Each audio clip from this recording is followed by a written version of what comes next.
حضرت خدیجہ کو جب پتہ چلا کہ آپ اتنے اعلیٰ کردار کے، اتنے اعلیٰ اخلاق کے مالک ہیں، تو ان کو رغبت ہوئی، اس لیے کہ حضرت خدیجہ رضی اللہ تعالی عنہ کا نکاح پہلے ہو چکا تھا، ان کے شوہر کا انتقال ہو گیا تھا۔ حضرت خدیجہ کے حضور علیہ الصلوۃ والسلام سے قبل 2 نکاح ہو چکے ہیں۔ ان کے پہلے شوہر کا نام تھا ابو حالہ، جن سے حضرت خدیجہ کا نکاح ہوا، اور ان سے ان کے 2 بیٹے تھے، ایک کا نام تھا ہند اور ایک کا نام تھا حالہ۔ حضرت خدیجہ کے یہ 2 بیٹے اپنے پہلے شوہر سے تھے، ابو حالہ ابن زرارہ، اور یہ حضرت خدیجہ کے یہ دونوں بیٹے حضرت ہند اور حضرت حالہ یہ دونوں صحابی ہیں۔ حضور علیہ الصلوۃ والسلام کا حلیہ مبارک کہ آپ کا قد کیسا تھا، آپ کی داڑھی کیسی تھی، آپ کی آنکھیں کیسی تھی، یہ جو پوری تفصیلی حدیث جس صحابی سے مروی ہے وہ حضرت خدیجہ کے بیٹے ہیں، انہوں نے یہ روایت ساری حضور علیہ الصلوۃ والسلام کا حلیہ بیان کیا ہے۔ جب ان کا انتقال ہوا تو حضرت خدیجہ رضی اللہ تعالی عنہ نے دوسرا نکاح کیا، ان کا نام تھا عتیق بن عائذ، ان سے حضرت خدیجہ رضی اللہ تعالی عنہ کا نکاح ہوا۔ ان سے بھی حضرت خدیجہ رضی اللہ تعالی عنہ کی ایک صاحبزادی ہیں جن کا نام ہے ہند، اور یہ بھی صحابیہ ہیں، حضرت خدیجہ کی یہ بیٹی بھی صحابیہ ہیں۔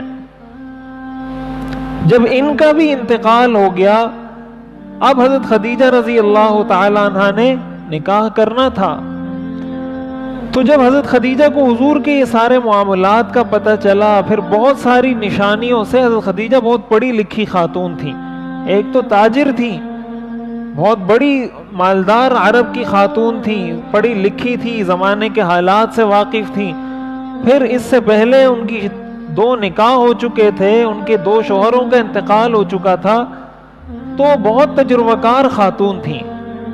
تو جہاں اللہ تعالیٰ نے حضرت خدیجہ کو بہت نیک پاک دامن بنایا تھا، وہاں ان کو تجربہ بھی بہت تھا، تو وہ حضور علیہ الصلوۃ والسلام کی شخصیت کے بارے میں ان کو پہلے سے یہ ایک آئیڈیا تھا، اور وہ وقتاً فوقتاً اپنے چچا زاد ورقہ ابن نوفل سے پوچھتی بھی تھی کہ مجھے اس شخصیت کے بارے میں ایسا لگتا ہے کہ یہی وہ پیغمبر ہے، آخری پیغمبر جس کو اللہ تعالیٰ نے اس زمانے میں بھیجنا ہے، مجھے لگتا ہے کہ اسی شخص نے آگے جا کے پیغمبر بننا ہے۔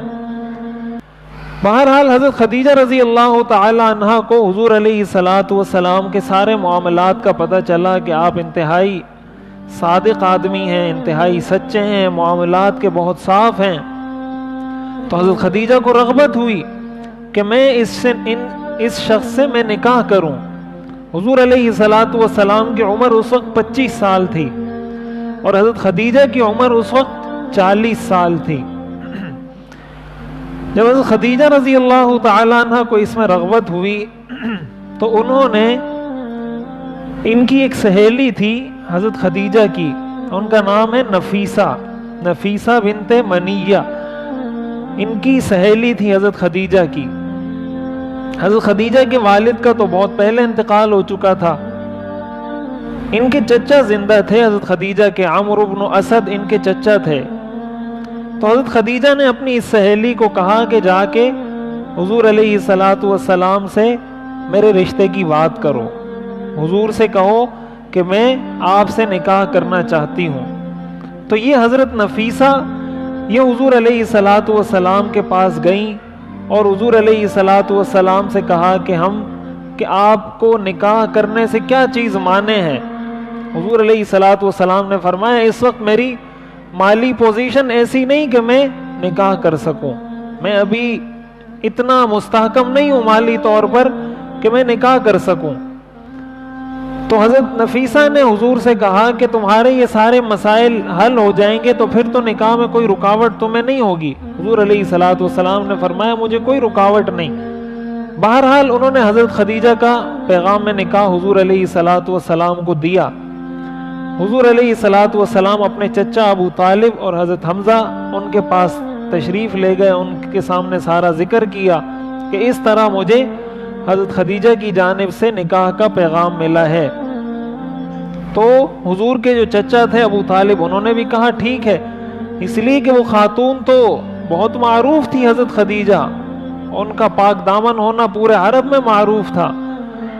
تو ابو طالب نے کہا ٹھیک ہے ہم آپ کا نکاح ان سے کروا دیتے ہیں.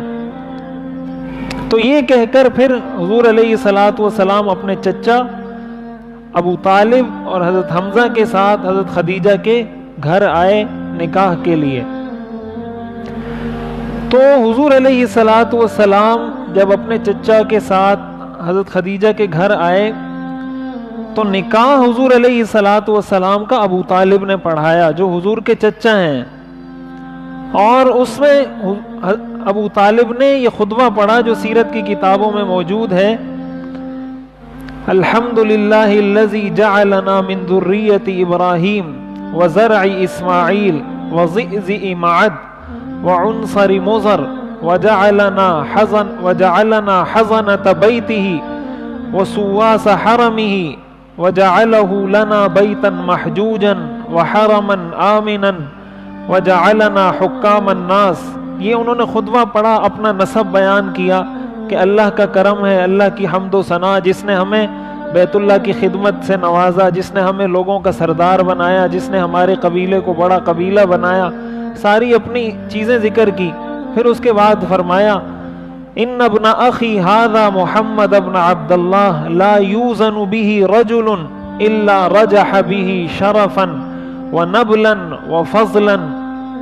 کہ میرا یہ بھائی، میرا یہ بھتیجا ہے کہ اگر آپ عقل مندی میں، شرافت میں، کردار میں، اعلیٰ اخلاق میں کسی کا بھی اس سے مقابلہ کرنا چاہیں گے تو یہ ان سب سے اخلاق میں بھی، عقل مندی میں بھی، شرافت میں بھی، کردار میں بھی سب سے بڑھ کر ہے. وَإِن كَانَ فِي الْمَالِ قُلٌّ. ہاں ایک معاملہ ہے کہ مالی لحاظ سے ہمارا یہ بھتیجا بہت کمزور ہے. اور پھر آگے فرمایا: فَإِنَّ الْمَالَ ظِلٌّ زَائِلٌ. لیکن مال تو ایک سایہ ہے جو ختم ہو جاتا ہے. مال تو سایہ ہے، سایہ کبھی ہوتا ہے کبھی نہیں ہوتا. دھوپ نکلی ہوگی تو سایہ ہوگا، دھوپ ختم ہو جائے گی سایہ ختم ہو جائے گا. وَعَارِيَةٌ مُسْتَرَدَّةٌ. اور ایک عاریت ہے، ایک ادھار ہے جو آپ نے واپس کر دینا ہے. آج آپ کے پاس ہے، کل اس کے پاس ہوگا، کل اس کے پاس ہے، پرسوں اس کے پاس ہوگا. یہ دنیا کا نظام اسی طرح چلتا ہے. یہ تو انسان ہے. حدیث میں آتا ہے انسان کہتا ہے مالی مالی، میرا مال میرا مال. کتنے لوگ تھے دنیا میں جو کہتے تھے، چلے گئے. فرعون بھی کہتا تھا، قارون بھی کہتا تھا، نمرود بھی کہتا تھا، سارے کہتے تھے. تو یہ مال تو کسی کا بھی نہیں ہے. مال تو آج آپ کے پاس ہے، سال بعد، 2 سال بعد، 10 سال بعد، 20 سال بعد کسی اور کے پاس چلا جائے گا. یا آپ کی زندگی میں یا آپ کے مرنے کے بعد جانا تو کسی اور کے پاس ہی ہے، رہنا تو کسی کے پاس نہیں ہے مال نے. وَهُوَ وَاللَّهِ بَعْدَ هَذَا لَهُ نَبَأٌ عَظِيمٌ وَخَطَرٌ جَلِيلٌ وَقَدْ خَطَبَ إِلَيْكُمْ رَغْبَةً فِي كَرِيمَتِكُمْ خَدِيجَةَ وَقَدْ بَذَلَ لَهَا مِنَ الصَّدَاقِ كَذَا. یہ انہوں نے سارا خطبہ پڑھا کہ مالی لحاظ سے کمزور ہیں لیکن کردار کے لحاظ سے سب سے اعلیٰ اور سب سے برتر اور والا ہے. اور پھر ابو طالب نے فرمایا کہ ہمارے اس بھتیجے کو تمہاری بھتیجی خدیجہ میں رغبت ہے، یہ ان سے نکاح کرنا چاہتے ہیں. اور پھر ان کا مہر بیان کیا اور کہا کہ اگر یہ مہر آپ کو قبول ہے تو اس مہر کے عوض ہمارے بھتیجے سے اپنی اس بھتیجی کا نکاح کروا دیں.